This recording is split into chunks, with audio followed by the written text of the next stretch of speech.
Hello and welcome to our channel. Ancient Rome was a marvel-filled city for all history-loving people.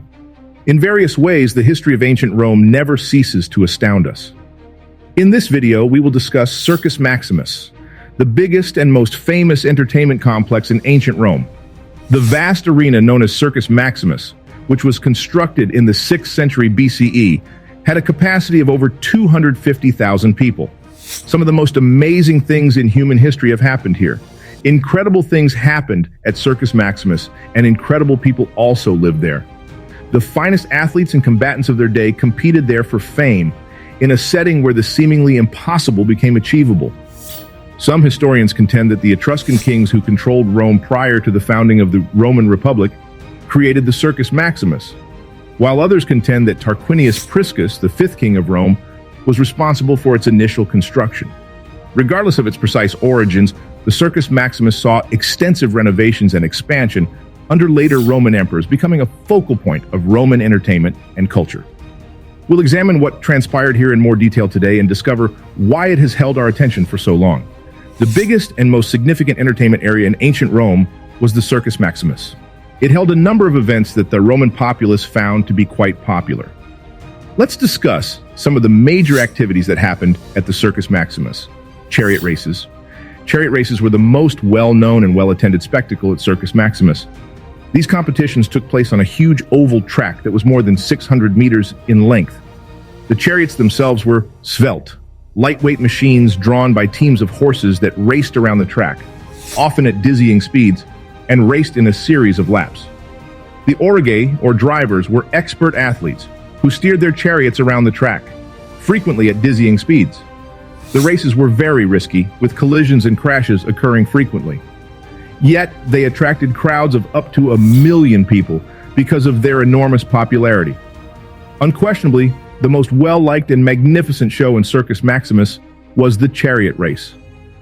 The emperor and other high-ranking officials were among the numerous spectators at this fiercely competitive and hazardous sport. 4 teams were competing in the chariot races at Circus Maximus, each sporting a different color: red, blue, white, and green. Different factions of charioteers, owners, and fans who were intensely devoted to their team were represented by these colors. Each faction's supporters would wear the colors of their squad and display banners and flags to express their allegiance. Up to 12 chariots competed in each race, making it an exciting and frantic event. The chariot's aurigae, or drivers, would stand on a small platform while wielding a whip and the reins. The whip was used to direct their chariots around the track and encourage their horses to run faster. The races normally lasted 7 laps and covered a 4-mile distance. The drivers would employ a number of strategies to attempt and outdo their rivals, including cutting them off and whipping their horses to pass. The competition was frequently so fierce that some charioteers would lose control of their vehicles and be run over by other horses. Chariot racing was extremely popular among Romans despite the dangers, and the charioteers themselves were frequently regarded as heroes. Some of the most well-known charioteers, like Gaius Appuleius Diocles, amassed enormous fortune and fame. Diocles is said to have won prizes totaling more than $15 billion today. In conclusion, chariot racing was a fiercely competitive and perilous activity that enthralled the Roman populace. The races were the main attraction at Circus Maximus, and as one of the most famous occasions in ancient history, they still interest us now. Gladiatorial contests were another well-attended event at Circus Maximus.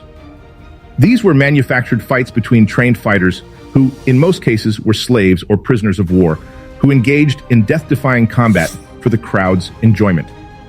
The gladiators would fight viciously with a variety of weapons, like swords and tridents.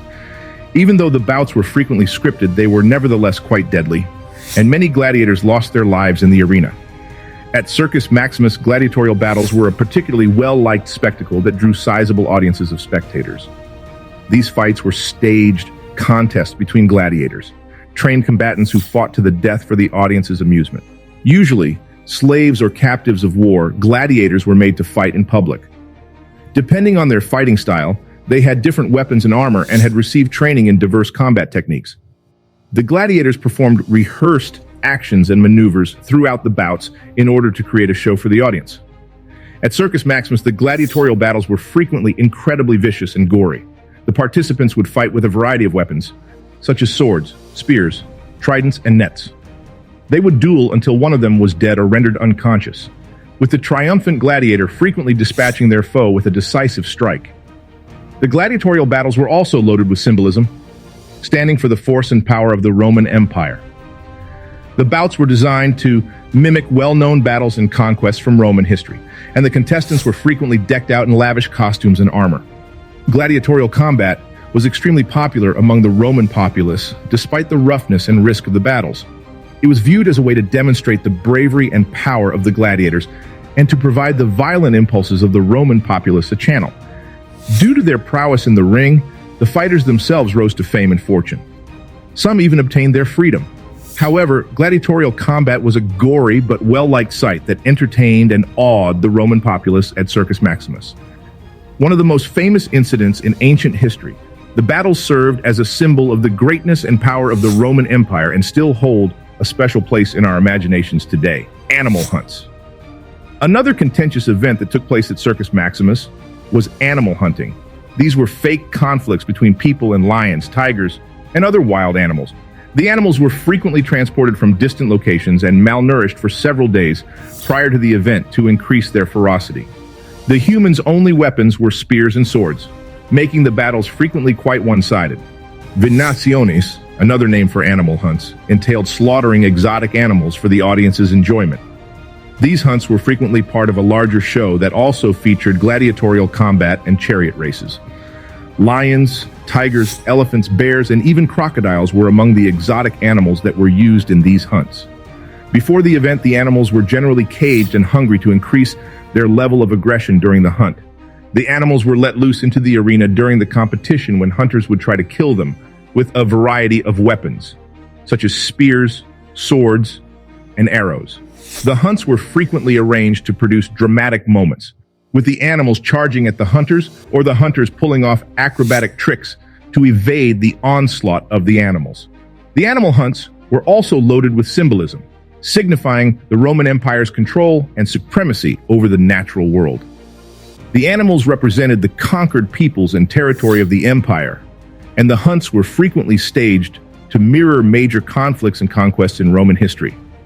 Although the Roman populace enjoyed the animal hunts, they were often divisive. The hunts drew a lot of criticism for their brutality to animals, and some even urged for an outright prohibition. Nevertheless, the hunts remained a well-liked spectacle at Circus Maximus and other locations all around the Roman Empire. At Circus Maximus, animal hunts were a dramatic but contentious spectacle that displayed the Roman Empire's might and dominance over the natural world. The hunts served as a reminder of the victories and accomplishments of the Roman people, but they also sparked debate over how animals were treated for human amusement. These events were tremendously popular and drew sizable crowds despite their harshness. In addition to hosting sporting events, Circus Maximus also held a number of theater productions. Plays, musical performances, and dance performances were among them. With the audience situated around the edges, the performances were frequently held in the center of the arena. Even though gladiatorial battles and chariot races were more popular, theatrical performances nonetheless drew sizable crowds. Overall, Circus Maximus served as a center for culture and entertainment in ancient Rome. People from all social classes might congregate there and share a common experience. Circus Maximus has left a lasting legacy as one of the most recognizable locations in human history, and the events that took place there continue to capture our attention even today. Now the question is, who then attended Circus Maximus to see these performances?